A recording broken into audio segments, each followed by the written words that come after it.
नमस्कार बच्चों, मैं रंजना गीते आज की हिंदी की कक्षा में आप सभी का बहुत बहुत स्वागत करती हूँ। बच्चों, पिछली कक्षा में हमने हमारी पाठ्य पुस्तक वसंत का पाठ 15 पढ़ा था। पाठ हमारा अभी पूरा नहीं हुआ था। पाठ का शीर्षक था नीलकंठ और जिसकी लेखिका है महादेवी वर्मा जी। महादेवी वर्मा जी के द्वारा लिखी गई यह एक रेखा चित्र है। जब इस पाठ को हम पढ़ते हैं तो हमारे सामने एक चित्र उभर कर आता है और बड़ा ही मार्मिक चित्र उभर कर आता है।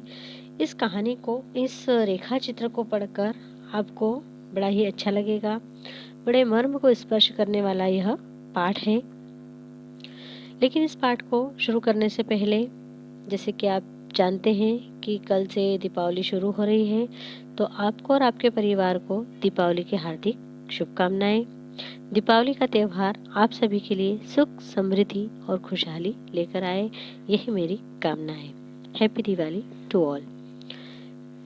बच्चों, आप जानते हैं कि दीपावली शब्द का अर्थ होता है दीपों की आवली, अर्थात दीपों की पंक्तियाँ। यह त्यौहार जो है वह दीपों का त्यौहार है, रोशनी का त्यौहार है, अंधकार पर प्रकाश की विजय का त्यौहार है। यह त्यौहार हमारे देश में बड़े ही हर्षोल्लास के साथ मनाया जाता है। दीपावली का त्यौहार हमारे देश के मुख्य त्योहारों में से एक त्यौहार है और दीपावली के पहले घर आंगन की अच्छे से साफ सफाई की जाती है। ऐसी मान्यता है कि भगवान राम के आगमन पर अयोध्या वासियों ने उनके स्वागत में पूरे अयोध्या को, अपने घरों को और पूरी अयोध्या को इस तरह से साफ और स्वच्छ बनाया और साथ में अपने घरों को इतना सजाया था जिससे कि भगवान प्रसन्न हुए। रावण को मारने के पश्चात दशहरा मनाते हैं, विजयादशमी। उस दिन रावण को मारने के पश्चात भगवान राम अमावस्या के दिन अर्थात दीपावली के दिन अयोध्या पहुंचे थे। दीपावली पर माँ लक्ष्मी और गणेश जी की पूजा का बड़ा ही महत्व है। धन की देवी माँ लक्ष्मी की आराधना और पूजा इन दीपावली के दिनों में की जाती है। वहीं प्रथम पूज्य गणेश जी को भी पूजा जाता है। दीपावली पर घर आंगन को फूलों से और रंगोलियों से सजाया जाता है। दीपों से तो सजाया ही जाता है, साथ में हमारे घरों को हम फूलों से भी सजाते हैं, हमारे आंगन को हम फूलों से सजाते हैं। सुंदर सुंदर रंगोलियां बनाकर हमारे घर आंगन को बहुत ही सुंदर बनाते हैं। तो इस प्रकार से यह दीपावली का त्यौहार बड़ा ही हर्षोल्लास का त्यौहार है, खुशियों का त्यौहार है और बड़ी ही सुख, समृद्धि और खुशहाली देने वाला यह त्यौहार होता है। तो आप सभी को पुनः एक बार मेरी ओर से दीपावली की हार्दिक शुभकामनाएं। अब हम हमारे पाठ की ओर लौटते हैं। हमारा पाठ अधूरा था। कुछ पैराग्राफ हम इसके पढ़ चुके थे, लेकिन कुछ इसके पैराग्राफ बाकी थे। थोड़ा सा पाठ लेंदी है, लेकिन पढ़ने में बहुत अच्छा है। बहुत ही अच्छा पाठ है। इसे पढ़ने में आपको बहुत मज़ा आएगा। आप लोग इसे खुद से भी रीडिंग अवश्य लगाएं। इस पाठ में हमने पढ़ा था कि जो महादेवी जी हैं, लेखिका है, उन्हें जीव जंतु, पशु पक्षी आदि को रखने का, उन्हें पालने का बड़ा ही शौक था। उनकी देखरेख वो बड़े ही प्यार और ममता के साथ करती थी। तो महादेवी एक बार स्टेशन पर किसी को छोड़ने गई, तो वहाँ से लौटते हुए उन्होंने जो चिड़िया या पशु पक्षी का जो बेचने करने का कार्य करता है, बड़े मियाँ जिसका नाम था, तो उसके पास गई और वहाँ से उसने 2 छोटे छोटे कबूतर ले आई थी और उसमें से जो वह मोर और मोरनी का जोड़ा था। सॉरी, मैं कबूतर बोल गई। मोर और मोरनी का जोड़ा था।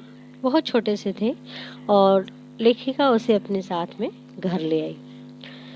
अब जब वह बड़े हुए तो हमने इसके बारे में पढ़ा था कि मोर जो था वो बड़ा ही सुंदर, बड़े होने पर बड़ा ही सुंदर हुआ और मोरनी भी उसके साथ रहती थी। मोरनी का विकास इतना नहीं हुआ, लेकिन फिर भी मोरनी भी बहुत सुंदर थी। देखिए यहाँ पर दिया गया है, नीलाभ ग्रीवा के कारण मोर का नाम रखा गया नीलकंठ। नीलाभ, नीलाभ शब्द का अर्थ मैंने बताया था आपको कि नीली चमक वाली। ग्रीवा, ग्रीवा का अर्थ होता है गर्दन। नीली चमक गर्दन की चमक होने के कारण उसका नाम नीलकंठ रखा गया, और उसकी छाया के समान रहने के कारण मोरनी का नाम राधा रखा गया। मुझे स्वयं ज्ञात नहीं है कि कब नीलकंठ ने अपने आप को चिड़ियाघर के निवासी जीव जंतुओं का सेनापति और संरक्षक नियुक्त कर लिया। लेखिका कहती है कि मुझे भी याद नहीं था, या मुझे भी जानकारी नहीं थी कि कब नीलकंठ ने अपने आप को वहाँ चिड़ियाघर में रहने वाले जो जीव जंतु थे उनका सेनापति वह बन गया, और सेनापति के साथ में संरक्षक भी बन गया, उनकी रक्षा भी करता था। सवेरे ही वह सब खरगोश, कबूतर आदि की सेना एकत्र करके उस ओर ले जाता जहां दाना दिया जाता था। सभी को साथ में लेकर जाता जहां पर दाना दिया जाता था, और घूम घूम कर मानो सबकी रखवाली करता था, सबकी देखरेख भी करता था, रखवाली भी करता था। किसी ने कुछ गड़बड़ की और वह अपने तीखे चंचू प्रहार से उसे दंड देने दौड़ा। यदि किसी ने कुछ गड़बड़ की, परेशान करने की कोशिश की उसमें रहने वाले जीव जंतुओं को, तो वह अपने तीखी चोंच से उस पर आक्रमण करता और उसे दंड देने के लिए अर्थात सजा देने के लिए दौड़ पड़ता। खरगोश के छोटे बच्चों को वह चोंच में उनके कान पकड़कर ऊपर उठा लेता। खरगोश के जो छोटे छोटे बच्चे थे उन्हें वह बहुत ही परेशान भी करता था, उनके कान पकड़कर उन्हें उठा लेता, और उसकी चोंच इतनी तीखी थी, हमने पढ़ा था, तो उन्हें जब तक अधर में लटकाया, अधर मतलब न ऊपर न नीचे, बीच में जब तक लटकाया रखता जब तक वह रोने की स्थिति में न आ जाए। कभी कभी उसकी पेनी चोंच से खरगोश के बच्चों का कर्णवेध संस्कार हो जाता था। कभी कभी उसकी जो चोंच थी वह इतनी तीखी थी कि उन खरगोश के कानों में छेद भी हो जाते थे। पर फिर भी कभी उसे क्रोधित करने का अवसर नहीं देते, वह उसे क्रोधित नहीं होने देते थे। दंड विधान के समान ही उन जीव जंतुओं के प्रति उसका प्रेम भी असाधारण था। जिस तरह से वो उन्हें दंड देता था, सजा देता था किसी कारणवश, तो उसी प्रकार उसका उन जीव जंतुओं के लिए प्रेम भी असाधारण था। साधारण प्रेम नहीं था, मतलब बहुत ज्यादा उन्हें प्रेम करता था। प्रायः वह मिट्टी में पंख फैलाकर बैठ जाता और वे सब उसकी लंबी पूंछ और सघन पंखों में छुआ-छुआल सा खेल खेलते रहते थे। अब वह क्या करता, जब मिट्टी में बैठ जाता तो अपने सघन मतलब घने पंखों को फैलाकर बैठ जाता, और खरगोश, जो छोटे छोटे खरगोश होते, वह उसकी उन पंखों में छुआ-छुआल का खेल खेलते रहते। ऐसे ही किसी स्थिति में एक सांप जाली के भीतर पहुंच गया।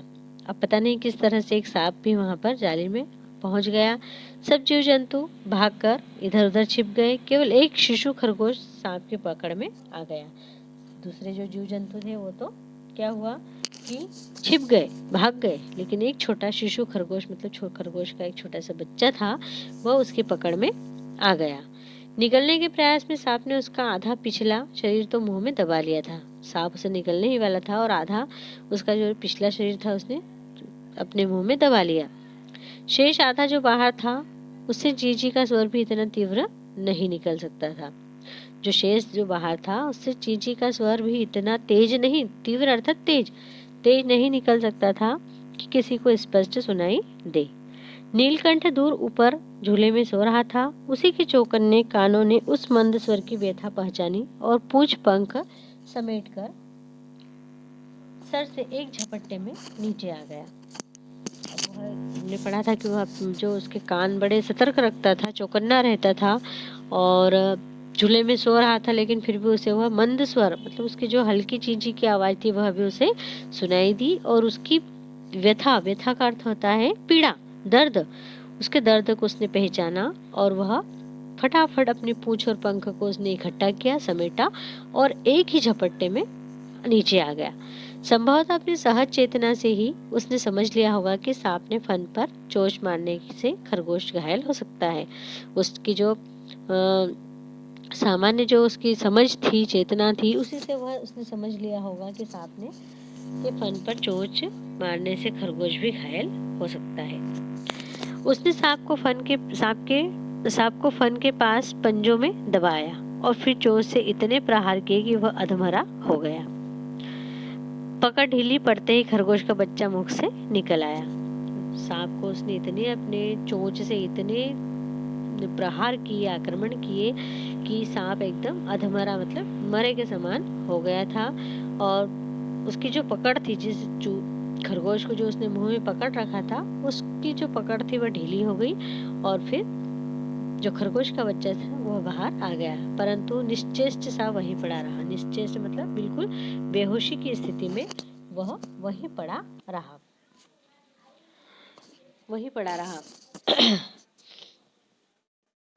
राधा ने सहायता देने की आवश्यकता नहीं समझी, परंतु अपने मंद केका से किसी असामान्य घटना की सूचना सब और प्रसारित कर दी। अब जो राधा थी उसने